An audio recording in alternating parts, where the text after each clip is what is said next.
Salut à tous, j'espère que vous allez bien et on se retrouve aujourd'hui pour une vidéo devenue traditionnelle à la veille d'un match aussi grand que ce Dortmund-PSG mardi soir à 21h sur RMC Sport 1.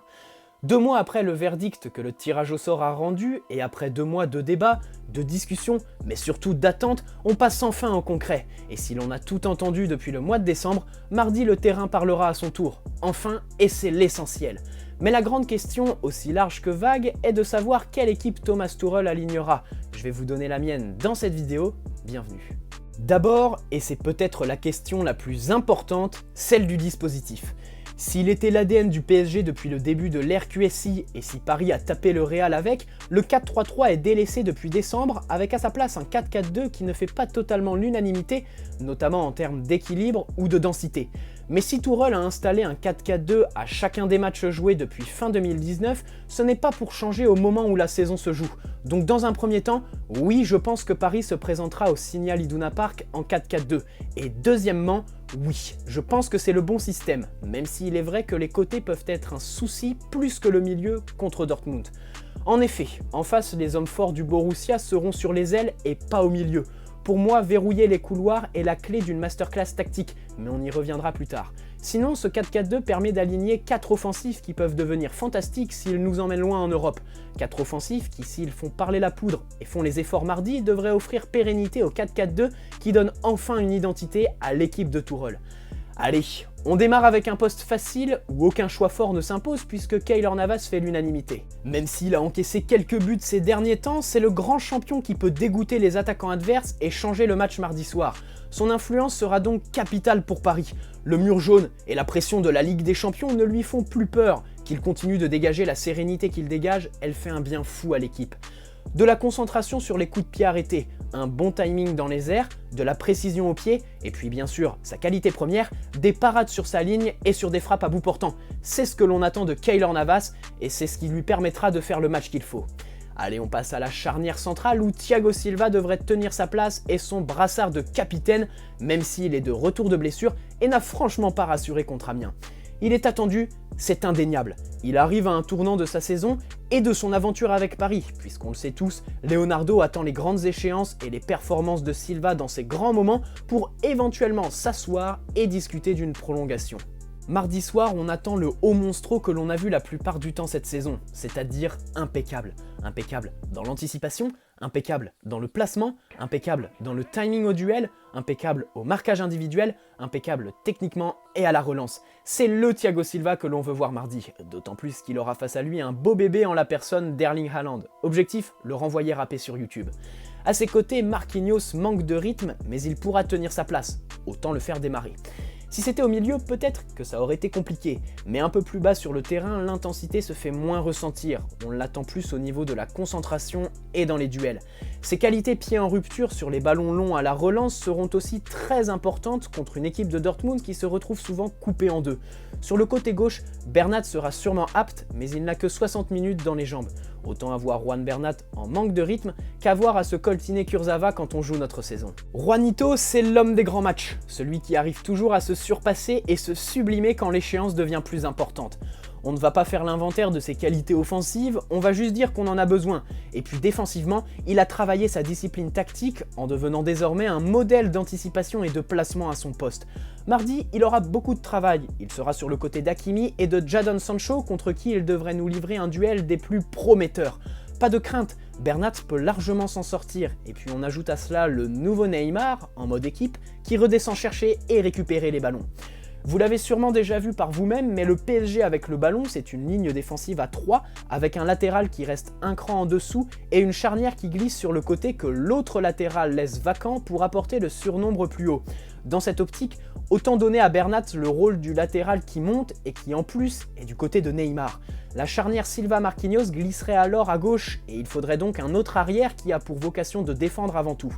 Et ce n'est pas le cas de Meunier. Or, de l'autre côté, on a un Thilo Kehrer qui, il faut l'admettre, est monté en puissance ces derniers temps.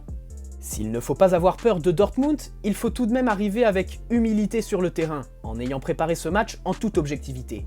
Et ce que l'on peut constater, c'est que lorsque Dortmund attaque, c'est par des vagues qui sont souvent déferlantes. 3 défenseurs, avec pour seule mission de défendre, apporteraient tout de même un petit verrou défensif qui ne ferait aucun mal à un PSG qui, par son système à 2 milieux et 4 attaquants, peut aussi être vite coupé en deux. Donc à droite, j'ai beaucoup réfléchi avant de faire un choix, mais le 4-4-2 est un système qui demande une vraie rigueur défensive et encore plus sur les côtés contre Dortmund.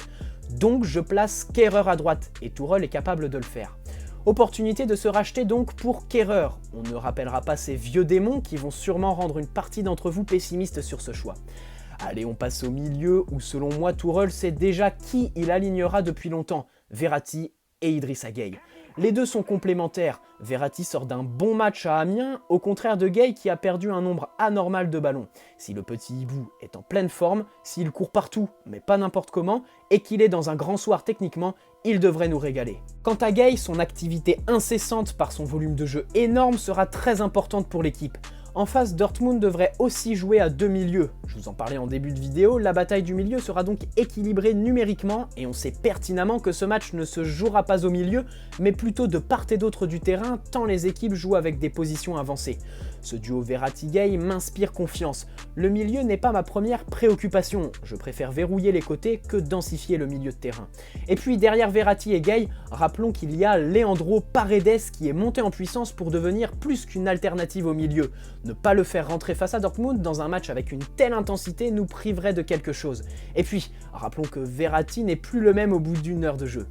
Et voilà, nous y sommes. On va maintenant composer la ligne d'attaque avec 4 places disponibles, dont 2 déjà attribuées aux 2 facteurs X du PSG.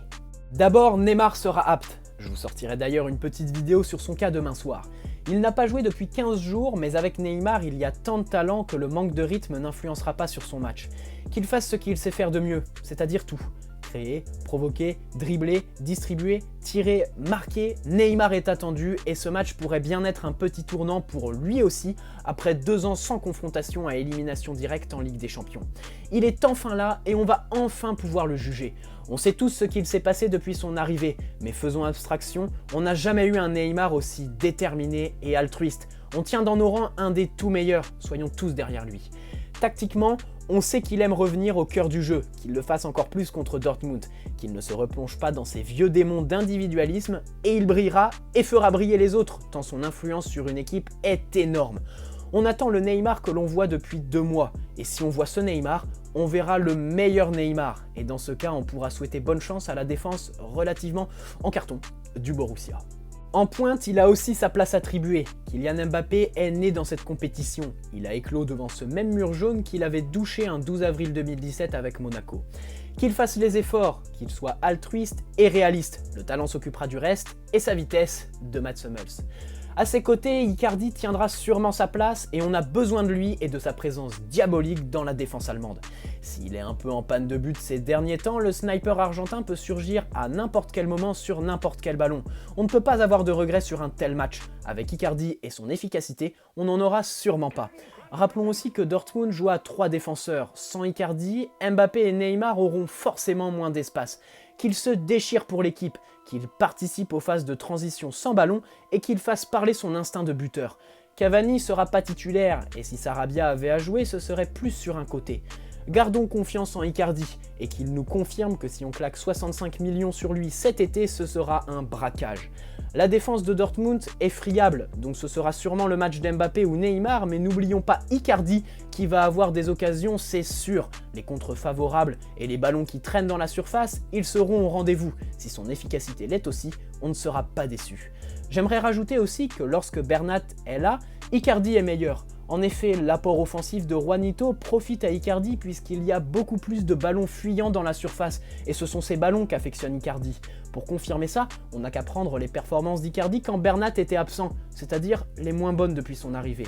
Et puis on peut prendre le match d'Amiens, où Mauro Icardi nous donne l'avantage sur un centre de Bernat qui était de retour. Voilà, j'ai remarqué que lorsque Bernat est présent, Icardi est plus en vue. Ça joue aussi.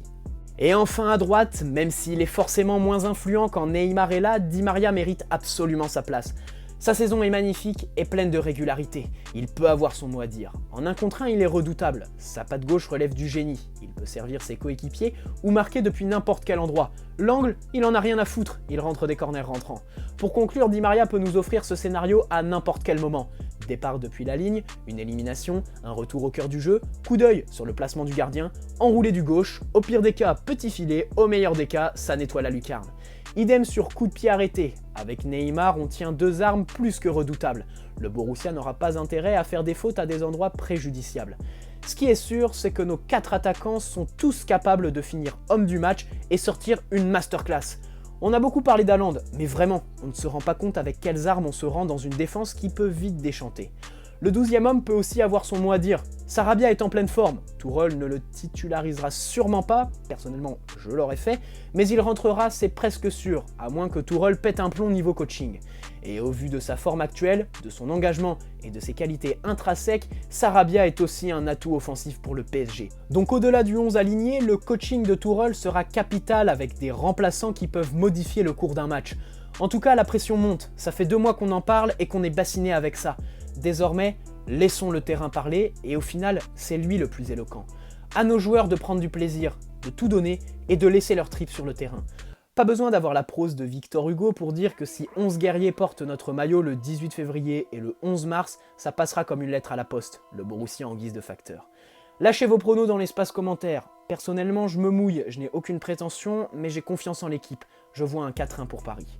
Ce qui est sûr, c'est que ce match est un tournant pour l'équipe, pour le projet, pour la tête de Tourelle et pour nous aussi. Pour tout supporter parisien, le bon déroulement du printemps dépend des performances du PSG au mois de février-mars, c'est-à-dire maintenant. Qu'il nous fasse rêver et ensuite on se penchera sur le match retour. Qu'ils fassent le match parfait, que le mur jaune ne les intimide pas et qu'ils pratiquent le football qu'ils jouent depuis la mise en place de ce 4-4-2. Bonne soirée à tous. Petit mot de la fin pour vous parler de mon Instagram qui est en description et lorsque l'on sera 2000 dessus, je vous ferai gagner un des 6 maillots présents sur le décor lorsqu'on est en live ou sur les débriefs. Rendez-vous demain pour une vidéo focus sur Neymar et puis allez Paris. Ciao.